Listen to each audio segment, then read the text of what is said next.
اعوذ باللہ من الشیطان الرجیم بسم اللہ الرحمن الرحیم۔ السلام علیکم معزز سامعین، ہمارا آج کا موضوع ہے کہ یزید کو قبر سے کیوں نکالا گیا۔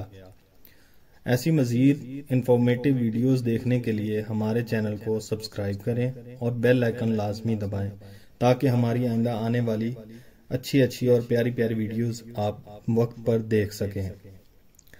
دوستو، آج کی ویڈیو میں ہم ذکر کرنے والے ہیں اس واقعے کا کہ جب یزید کی قبر کو کھدوایا گیا۔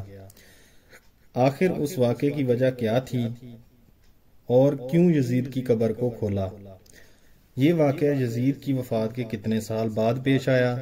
دوستو، یزید نے اپنی زندگی میں ہی اپنے بیٹے معاویہ کو اپنا جانشین مقرر کیا تھا۔ یزید کے 12 بیٹے اور 5 بیٹیاں تھیں، لیکن اس کو اپنے بیٹے معاویہ سے بے انتہا پیار تھا، جس کا نام یزید نے اپنے باپ کے نام پر رکھا تھا۔ اس کی تعلیم و تربیت بھی شہزادوں کی طرح کی گئی۔ یزید چاہتا تھا کہ اس کا یہ بیٹا اس کا حقیقی جانشین بنے۔ یزید نے حکومت سنبھالتے ہی اپنے 2 بیٹوں یعنی خالد اور معاویہ کو اس وقت کے بہترین استاد عمر المخصوص کے مکتب میں 3 سال کے لیے بھیج دیا۔ شیخ عمر المخصوص بھی جانتے تھے کہ یزید کا جانشین معاویہ ہی ہوگا، اسی لیے انہوں نے اس کی تربیت پر خوب محنت کی۔ 61 ہجری میں جب واقعہ کربلا پیش آیا تو شیخ المخصوص کو بہت تکلیف پہنچی، کیونکہ آپ کا دل محبت اہل بیت سے تڑپتا تھا۔ اسی لیے آپ نے یزید کے ان دونوں بیٹوں کو عظمت اہل بیت سے خوب روشناس کروایا۔ پھر جب کربلا کا واقعہ پیش آیا تو جگہ جگہ یزید کے خلاف بغاوتیں اٹھنے لگیں۔ دوسری طرف معاویہ جو یزید کا جانشین تھا، اس کی تربیت ایک سچے عاشق رسول کر رہے تھے۔ واقعہ کربلا کے تیسرے سال 683 عیسوی میں یزید عبرتناک موت سے دوچار ہوا تو معاویہ ابن یزید 20 سال کی عمر میں تخت نشین ہوا۔ جیسے ہی معاویہ ابن یزید تخت نشین ہوا تو استاد محترم کی محنت رنگ نہ لینے لگی۔ اس نے آتے ساتھ ہی واقعہ کربلا کی تحقیقات کی اور محض 40 دن لوگوں کو اپنی بیعت سے آزاد کر دیا، اور بعض روایات میں معاویہ ابن یزید نے 3 ماہ تک حکومت کی۔ 20 سال کی عمر جوانی کا ایسا دور ہے کہ جب انسان خواہشات کی منظوری عروج پر ہوتی ہے۔ یزید کا جانشین ہونا اور پوری اسلامی مملکت پر حکمران کرنا اپنے تمام جائز و ناجائز خواہشات کو پورا کرنے کے لیے بہترین موقع تھا۔ لیکن معاویہ بن یزید نے تخت پر بیٹھتے ہی واقعہ کربلا کی تحقیقات کی اور حالات کا بہت باریک بینی سے جائزہ لیا۔ جب اس نے دیکھا کہ میرے باپ نے اسلام اور مسلمانوں کو کس قدر عظیم نقصان پہنچایا ہے تو اس نے محسوس کیا کہ وہ ایک دوراہے پر کھڑا ہے۔ یا تو اب حکومت کی باغ دوڑ تھامے رکھے اور ظلموں اور ستم اور عیش و عشرت کا بازار گرم رکھے، یا پھر تخت و تاج کو چھوڑ دے اور اپنے آپ کو ان ہولناک گناہوں اور ان کے دردناک عذاب سے دور کر لے۔ بالآخر اس نے فیصلہ کر ہی لیا۔ فیصلہ انہی سچی تعلیمات اور اسی ایمان کے طفیل ہی ممکن ہوا جو اس کے رگ و پیما میں شامل ہو چکا تھا۔ اس نے ایک عزم راسی کے ساتھ حکومت کے عہدیداروں اور عوام کو مسجد میں جمع کیا اور پھر خود منبر پر جا بیٹھا۔ اس نے اپنی تقریر میں سب سے پہلے خدا کی آمد کی اور اس کے بعد رسول اللہ صلی اللہ علیہ وآلہ وسلم پر درود و سلام بھیجا، اور پھر یوں کہنے لگا، میرے باپ یزید کو جب حکومت ملی تو وہ اپنے اعمال اور بد کرداری کی وجہ سے ہرگز اس کا اہل نہ تھا، لیکن وہ بھی اس پر قابض رہا اور اس کا نفس اس سے بدترین کاموں کی ترغیب دیتا رہا۔ وہ اپنے برے کاموں پر بھی فخر کرتا تھا اور اس نے خدا کی بتائی ہوئی حدود سے تجاوز کیا۔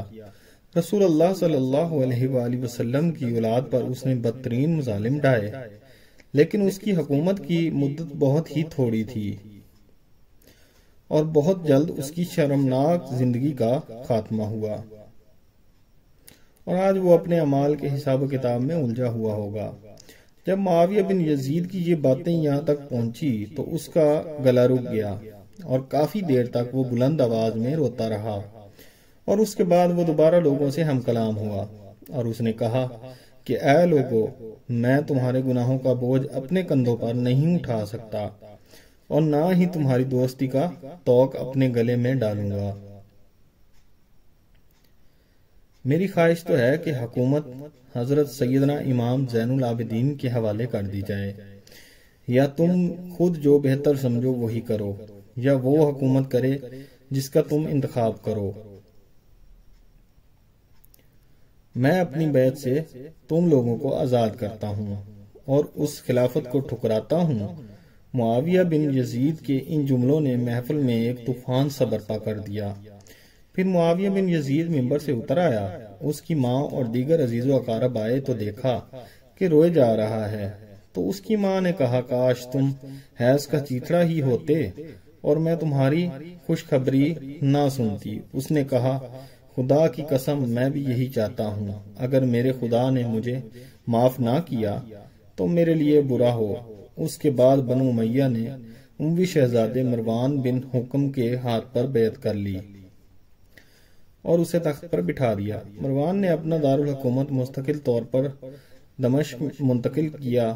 بنو امیہ نے شہر عمر المقصوص کو زندہ درگور کر دیا کہ تم نے ایسی تربیت کیوں کی کہ معاویہ بن یزید نے بھرے دربار میں بنو امیہ کو رسوا کیا۔ اس کے چند دن کے بعد معاویہ بن یزید کو زہر دے دیا گیا۔ 684 عیسوی سے 685 عیسوی تک مروان بن حکم نے حکومت کی۔ پھر اس کی وفات کے بعد مروان کے بیٹے عبد الملک نے 685 سے 705 تک ایک طویل عرصے تک حکومت کی۔ پھر 705 عیسوی سے 715 تک عبد الملک کے بیٹے ولید نے حکومت کی۔ اسی کے دور میں سندھ، اندلس اور دیگر بہت سی ریاستیں فتح ہوئیں، اور اسی کے دور میں حضرت شہزادہ امام زین العابدین کو زہر دیا گیا۔ 715 سے 717 تک ولید بن عبد الملک کے 22 سلمان بن عبد الملک نے حکومت کی، اور 717 میں عمر بن عبدالعزیز معززانہ طور پر تخت نشین ہوئے، لیکن ان کو بھی زہر دے دیا گیا۔ 720 سے 724 تک ولید بن عبد الملک اور سلمان بن عبد الملک کے بھائی یزید بن عبد الملک نے حکومت کی باغ ڈور سنبھالی۔ اس کے بعد حشام بن عبد الملک، ولید بن یزید، یزید بن ولید، ابراہیم بن ولید اور مروان بن محمد نے بالترتیب حکومت کی۔ 750 عیسوی میں بنو امیہ کی حکومت کا تختہ بنو عباس نے الٹ دیا۔ بنو امیہ کا آخری حکمران مروان ثانی ایک انتہائی سست اور ڈرپوک حکمران تھا، جس نے ابو مسلم خراسانی کے ہاتھوں شکست کھائی، اور یوں بنو عباس کی حکمرانی کا دور شروع ہوا۔ تاریخی کتابوں میں درج ہے کہ ابو مسلم خراسانی نے بنو عباس کے ابو جعفر المنصور اور ان کے بھائی اول عباس الصفا کو حکمرانی سونپ دی۔ اس طرح بن آتے ہی بنو امیہ کا نام و نشان مٹانے کی قسم کھائی، بہت سے لوگوں کو قتل کر دیا گیا، اور کربلا کے واقعے میں ملوث تمام کرداروں کی قبریں تک کھود دی گئیں۔ اسی طرح بنو عباس کے حکمران ابو العباس صفا نے یزید کی قبر کو بھی کھدوایا، اور یہ کام اس نے اپنی نگرانی میں کروایا۔ وہ چاہتا تھا کہ یزید کو قبر سے نکالے اور اس کی لاش کو سولی پر لٹکائے۔ چنانچہ یزید کی وفات کے 65 سال بعد اس کی قبر کو اس وقت کے حکمران ابو جعفر اور ابو العباس کی نگرانی میں کھدوایا گیا۔ لیکن جب قبر کو کھولا گیا تو سب یہ دیکھ کر حیران رہ گئے کہ اس میں لکڑیوں کی راکھ، بدصورت کتے اور اژدھے کے سوا کچھ نہ تھا۔